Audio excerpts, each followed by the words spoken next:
అవుతుందని వాళ్ళ వెనుకున్నటువంటి కిరణ్ గారు వాళ్ళ తదితర సిబ్బంది దాన్ని ముందుకు తీసుకెళ్ళి ఆయన కళ నిజం చేస్తారు. ఆయన ఆయన ఆయన అది జరుగుతున్న ఇది అందరూ ఆయనలో ఒక గంభీరమైన వ్యక్తిని చూస్తుంటారు. కానీ నేను ఆయనలో ఒక చిన్న పిల్లవాడిని, ఒక పసిపిల్లవాడిని కూడా నేను చూడడం జరిగింది. ఆయన 2009లో ఆయన తరచూ కలుస్తుండేవాడిని. ప్రజారాజ్యం పార్టీకి సంబంధించినటువంటి ఆయన సలహాలు సంప్రదింపుల కోసంగా.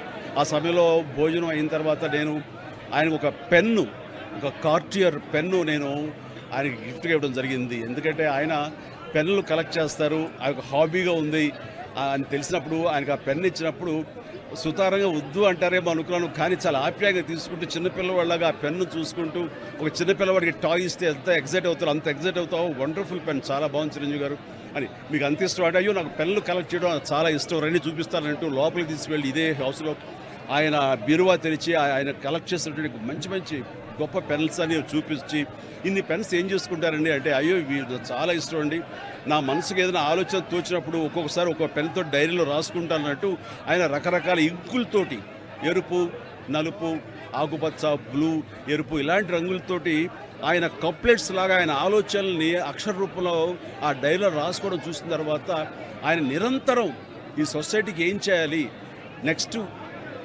ఎలాగా అటు ప్రతిదీ ఆయన ఆలోచనల్ని అక్షర రూపంలో పెట్టుకుంటూ ఉంటుంటారు. ఆయన అలాగా నిరంతరం ఈ సొసైటీ గురించి తన నిబద్ధతలో ఆయన ఏర్పరచుకున్న కొన్ని ఆశయాల్ని వాటిని సిద్ధించడం కోసం, వాటి ఆశయాలు నెరవేర్చుకోవడం కోసం ఆయన చేసే ప్రయత్నాలు అవి అంత ఇంత కాదు. ఆ రకంగా ఆయనలో ఆ రోజున అంత అబ్బురపడిపోయినటువంటి ఆ చిన్న పసి బాలును కూడా చూడగలిగాను. ఇట్లా ఈ రోజున ఆయన లేరు మనకు అన్నది ఒక తీరని లోటు.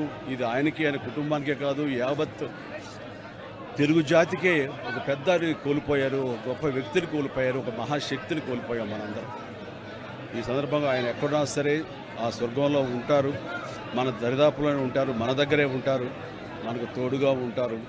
ఆయన ఆత్మకు శాంతి చేకూరాలని వాళ్ళ కుటుంబ సభ్యులకి, వారి సిబ్బందికి, వాళ్ళ అనుయాయులకి, ప్రతి ఒక్కరికి నా యొక్క ప్రగాఢ సానుభూతిని తెలియజేస్తున్నాను.